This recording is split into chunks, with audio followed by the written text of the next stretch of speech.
इसको ठीक से पेलूंगा। राहुल गांधी भी पागल है, ये पवन खेरा उससे भी ज्यादा पागल है। लेकिन कांग्रेस का लोग फालतू है, अकल नहीं। लीगल एक्शन तो चलेगा ही, लेकिन और एक एक्शन में लेने जा रहा हूँ, बाद में बताऊंगा। पवन खेरा को मैं पवन पेरा बना दूंगा, थोड़ा दिन इंतजार करें।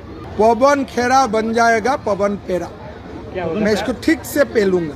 पवन खेरा पवन पेरा बन जाएगा, इसको पीलूंगा मैं। जेल जाए ना जाए बेलेग कथा, किन्तु मोर गात हाथ दिले जेतिया मैं तो सुमा नाखाऊं। इस बार पवन खेड़ा बहुत ही सही जगह पर फंसा। असम की जेल में इसकी लंबे समय तक अच्छे से खातिरदारी होना तय है। मैं कट्टर हिंदू हूँ और मुझे कट्टर मुस्लिमों से कोई चिंता नहीं है। चिंता मुझे उन बीच वालों से है, समझ रहे ना? जय श्री राम। अगर आप लोग भी समझ गए हैं कि वो कौन है तो कमेंट कर अवश्य बताइएगा। अगर कोई इस जहरीला सांप आपके सामने से गुजर रहा है और आप नमाज भी पढ़ रहे हैं, नमाज तोड़ के उस जहरीली सांप को मारना, ये कुरान में कहा है। और मैं यही कहूंगा, आपका नमाज तोड़ना तो परवाह नहीं, ये जहरीला सांप है आरएसएस और बीजेपी, इसको अगर आप नहीं मारेंगे आप कभी बचेंगे नहीं। इसीलिए भाइयों, तो आप मेरे को जल्दी। बीजेपी और आरएसएस एक जहरीला सांप है। मुसलमानों अपनी पढ़ती हुई नमाज छोड़कर पहले से सांप को मारो। खड़गे जी, ये कौम तो वैसे ही दंगा करने में माहिर है। इसे मौलाना मौलवी वैसे ही वो तेरा भड़काते रहते हैं। कृपया आप ये भड़काने वाला काम मत कीजिए। और जो हमारा हिंदू समाज इनकी ऐसी बयानबाजी के बावजूद भी इस कांग्रेस के समर्थन में रहता है, इस कांग्रेस को वोट देता है। सीएम हेमंता बिस्वा शर्मा की पत्नी को लेकर के जो स्टेटमेंट दिया गया, जो उनके बयान थे, उसको लेकर के ये साझा कार्रवाई, जिसके दिल्ली पुलिस और असम पुलिस की टीम इस समय पवन खेड़ा के घर पर मौजूद है। सुनने में आ रहा है कि पवन खेड़ा पहले गुवाहाटी से भागकर दिल्ली आया और जब पता लगा कि दिल्ली में असम की पुलिस इसे ढूंढने आ रही, तब ये दिल्ली से हैदराबाद भाग गया है। देखते हैं कब तक और कहां तक ये भागता है। तो सर, सीएम के पत्नी का जो बात बोला था कि 3 फॉरेन पासपोर्ट है, तीनों देशों ने क्लियर किया है कि ये पासपोर्ट फर्जी है। तो कांग्रेस आप ही बोलते हैं कि इतना पुराना पार्टी है, तो बीजेपी के खिलाफ बोलते हैं कि बीजेपी ऐसा फर्जी करता है, तो कांग्रेस को ऐसा फर्जी क्यों करना पड़ा? ये तो ऑफिशियल डाटा है, ये कंट्री का जो एम्बेसी है उसने क्लियर कर दिया कि ये तीनों पासपोर्ट फर्जी है, यूएई, इजिप्ट, तीनों देशों से। देखो, अगर ये फर्जी है, मैं तो यही बोला आपको पहले उनके सवाल का जवाब देते हुए, स्टेट मिनिस्टर आपका है ना, फॉरेन अफेयर्स यही का है, और कैबिनेट मिनिस्टर जयशंकर जी भी आपके साथ है। तो ये लोग क्या कर रहे हैं? देने दो और ये फर्जी है केस, अब तो आप एफआईआर डाले हैं, देखेंगे क्या होता है। तो खड़गे साहब ने इस सवाल को गोलमोल घुमा दिया और उल्टा बीजेपी पर ही इसका आरोप मढ़ दिया। बाकी का एक पत्रकार ने मामा जी से इस पर जब सवाल पूछा खड़गे को लेकर, तब देखिए मामा जी ने क्या ही बढ़िया धोया है। खड़गे साहब पहले डॉक्यूमेंट जारी करते हैं, लेकिन आज खड़गे साहब ने कहा कि क्योंकि आपकी सरकार सेंट्रल में है तो फॉरेन मिनिस्टर से वो पूछेंगे सच्चाई क्या है। पागल है यार, सच्चाई आप नहीं जानते तो तब क्यों आपने डाला? आप तो पूछना चाहिए था पहले। पागल है क्या ये लोग?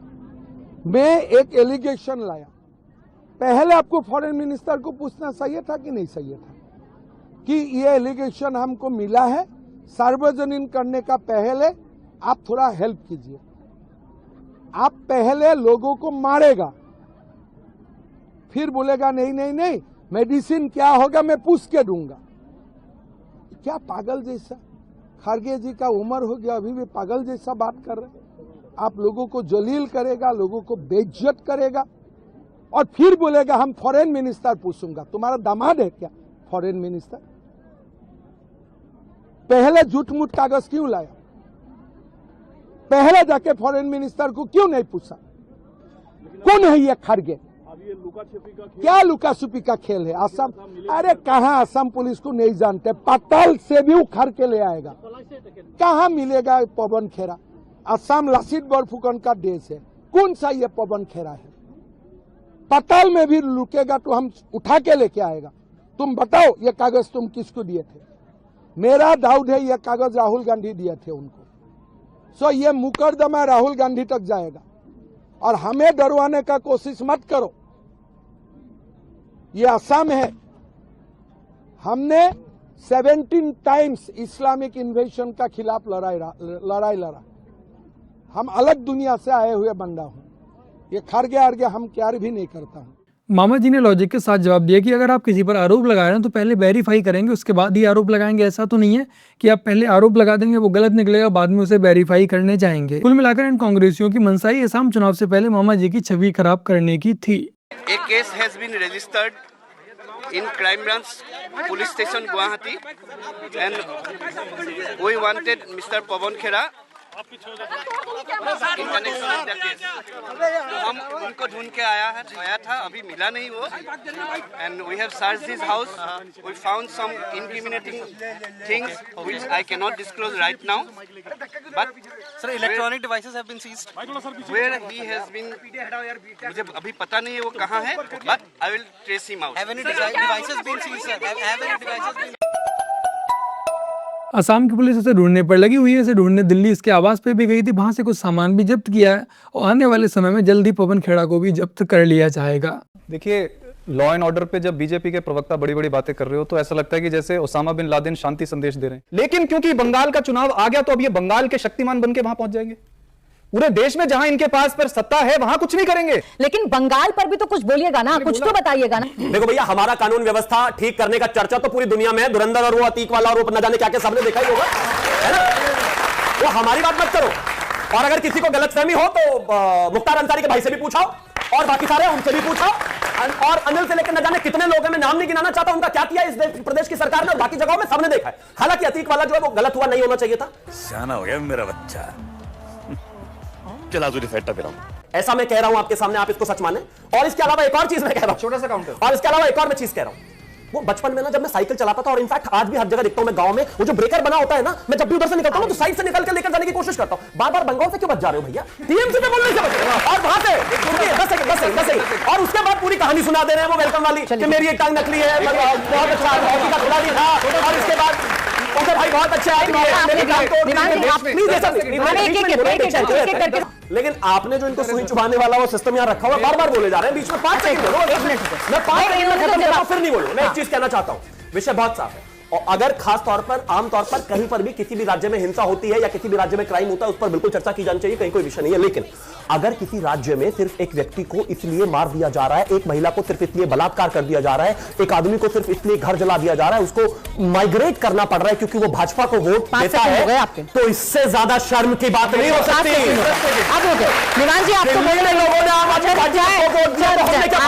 इनका बढ़िया सब कुछ करो, सब कुछ बोलो, लेकिन जब पश्चिम बंगाल की बात आए तब मौन हो जाओ। आज पश्चिम बंगाल में हिंदुओं को सिर्फ इसलिए पीटा जा रहा है, उनके घर जला दिए जा रहे हैं, उनकी दुकानें जला दी जा रही हैं कि वो बीजेपी सपोर्टर हैं। इसे कहते हैं असल मायनों में डिक्टेटरशिप, कि आप पश्चिम बंगाल में आज ममता दीदी की टीएमसी पार्टी के अलावा किसी दूसरी पार्टी को सपोर्ट करते हैं, तब टीएमसी के गुंडे आकर आपकी ठुकाई कर देंगे। इन बुद्धिजीवियों के अकॉर्डिंग सिर्फ उस घटना पर बोलो जो बीजेपी शासित राज्य में हुई है। जो पश्चिम बंगाल में हुई है वो तो इनके अकॉर्डिंग कोई घटना ही नहीं है, छोटी मोटी घटनाएं होती ही रहती हैं।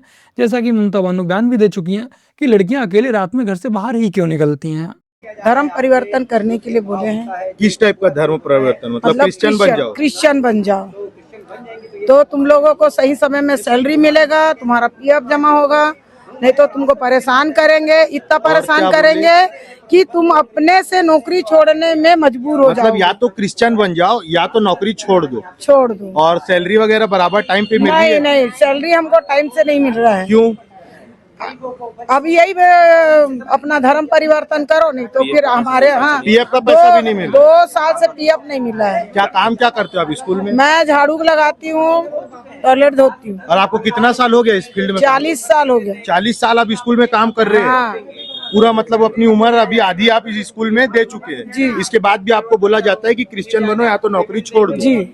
आपका मेरे को भी बीता 30 मतलब साल स्कूल हो गए। प्रबंधन का कहना है कि या तो क्रिश्चियन बन जाओ, हाँ। या तो हिंदू हो तो ना हाँ। दिया जलाओ ना पूजा कुछ करो, नहीं करो। किसी तरह का अपना कुछ मत करो। हाँ, और 2 साल से बेटा हमारा पीएफ नहीं डाल रहे हैं और हमको तनख्वाह से 2 साल से आई है, वो 2 साल से हमको बहुत परेशानी बोलते हैं हिंदू धर्म क्रिश्चियन धर्म में आओगे तो आपका पीएफ हर महीना जाएगा, तनख्वाह सही से हर महीने मिलेगा। और जो क्रिश्चियन नहीं है उनको उनका जो पीएफ और पैसा बराबर किसी को नहीं डाले, हमारा जो ग्रुप में है ना किसी को नहीं मिला है। सबका रोक दिए, सबका रोक दिया है 2 साल से, टीचर से लेकर का भी रोक दिया है बेटा, सबका रोक दिए। सबका रोक दी है।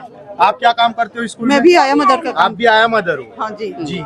और ये बताइए कि आपको ये किसके द्वारा बोला जा रहा है, अभी जो प्रेजेंट में है या रूपिका लॉरेंस के नाम रूपिका क्या? लॉरेंस। अच्छा, रूपिका लॉरेंस के द्वारा कब बोला गया आपसे? ये अभी 2 साल से आई है बेटा, यही खाली यही बात बोलती 30 सालों से वहाँ काम करती हैं, कोई सफाई का झाड़ू का काम कर रही है, वाल्मीकि समाज से आती है, उन्हें छुआछूत के बारे में बताकर कि अगर आप क्रिश्चियन बन जाएंगे तो आपके साथ छुआछूत नहीं होगा। ये कैसा चरित्र देखो, यही अंग्रेज और यही मुगलों ने भारत देश में ऐसा वर्गीकरण करके जातिवाद लाकर हमारे भारत में सभी वर्गों को, हिंदुओं को तोड़ने का प्रयास किया। डिवाइड एंड रूल का। यस यस, वही रूल आपको सामने समझ आ रहा है। आज ये झूठ नहीं बोलेंगी, ये दादी कोई नानी है ना। देखिए इनका चेहरा देखिए आप। रायपुर के सलेम इंग्लिश स्कूल में 4 महीने से वहां के कर्मचारियों को वेतन ही नहीं मिला है, जो कर्मचारी हिंदू हैं उनको। स्कूल के प्रशासन ने कहा है कि तुम सफाई कर्मचारी हो, तुम्हें सम्मान चाहिए, समय पर सैलरी चाहिए, तो तुम लोग ईसाई में कन्वर्ट हो जाओ। हमारे देश में जो स्कूल शिक्षा का मंदिर कहलाते हैं, उन स्कूलों को आज इन ईसाइयों ने धर्मांतरण का अड्डा बना दिया है।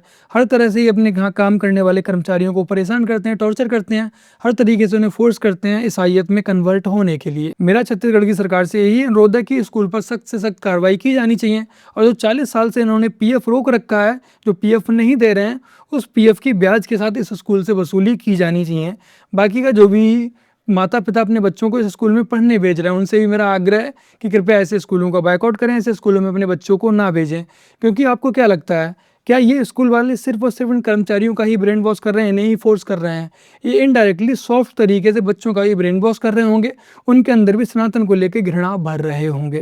दोस्तों, लव जिहाद का जितना मामला आपको ऊपर दिखता है सेलिब्रिटीज में या यूट्यूब इन्फ्लुएंसर्स के रूप में, उससे कहीं अधिक सीरियस ये हिंदू समाज के भीतर है। मैं आपको बता रहा हूँ, मैं एक टीचर हूँ और मैंने जितने भी कोचिंग सेंटर्स में काम किया है, उन जगहों पर मैंने देखा कि 80% से अधिक जो युवा मुस्लिम टीचर्स हैं, उन लोगों ने अपने हिंदू स्टूडेंट्स से शादी किया है, और खास करके अपर कास्ट हिंदू लड़कियों से। इतना ही नहीं, अगर आप किसी कॉलेज में चले जाओ, वहां के प्रोफेसर्स में देखो, आपको बहुत सारे ऐसे मुस्लिम प्रोफेसर्स मिल जाएंगे जिन्होंने हिंदू लड़कियों से शादी किया है। इसके बाद आप इससे थोड़ा और नीचे लेवल पर आओगे तो आपको मिलेंगे जिम ट्रेनर्स, फैशन डिजाइनर्स या फिर हेयर डिजाइनर्स, हेयर ड्रेसर्स आपको मिलेंगे जो कि मुस्लिम होते हुए हिंदू लड़की से शादी किए हैं, और वो सब अपने बच्चे को मुस्लिम बनाए हैं। फिर आप जैसे जैसे नीचे के लेवल पर आओगे, आपको हर लेवल पर मुस्लिम्स ऐसे मिलेंगे जो कि हिंदू लड़की से शादी किए हुए हैं और उससे उन्होंने मुस्लिम बच्चा पैदा किया है। बस और ऑटो चलाने वाले ड्राइवर्स तक ये काम कर रहे हैं। अब देखो ऐसा ये क्यों करते हैं? आप हिंदू समाज के किसी भी कम्युनिटी के मोहल्ले में चले जाओ, वहां पर आप देखोगे कि 30 से 40 साल के उम्र के जो लड़के हैं,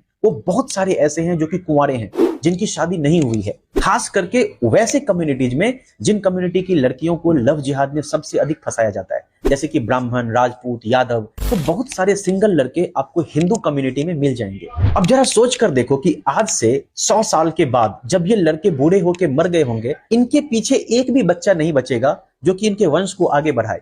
ना कोई तलवार उठाना पड़ा, ना बंदूक उठाना पड़ा, और इतने सारे हिंदू परिवार को सिर्फ इनकी बेटियों को हर करके खत्म कर दिया। तो बस मेरे प्यारे भाई बहनों, आज की अपनी इस वीडियो में इतना ही। वीडियो को लाइक, शेयर, कमेंट और अपने चैनल को सब्सक्राइब आज से कर लीजिएगा। और पिन कमेंट में मैंने आप लोगों के लिए एक वीडियो का लिंक दिया, जाकर उस वीडियो को जरूर देखिएगा कि कैसे एक हिंदू महिला एक मुस्लिम लड़के पर भरोसा करती है, उसका उनके घर पर आना जाना स्टार्ट होता है, वो उस हिंदू महिला की बच्चियों के साथ भाई बहन जैसा व्यवहार करता है, फिर कुछ ही दिनों बाद उनकी 15 साल की बच्ची को लेकर 9-2-11 हो जाता है। तो यहाँ पर आपको एंड स्क्रीन पर वीडियो मिल जाएगी, इस वीडियो को जरूर देखें। बाकी चलिए जल्द ही मिलते हैं एक और नई वीडियो के साथ, तब तक के लिए जय हिंद, वंदे मातरम, जय श्री राम।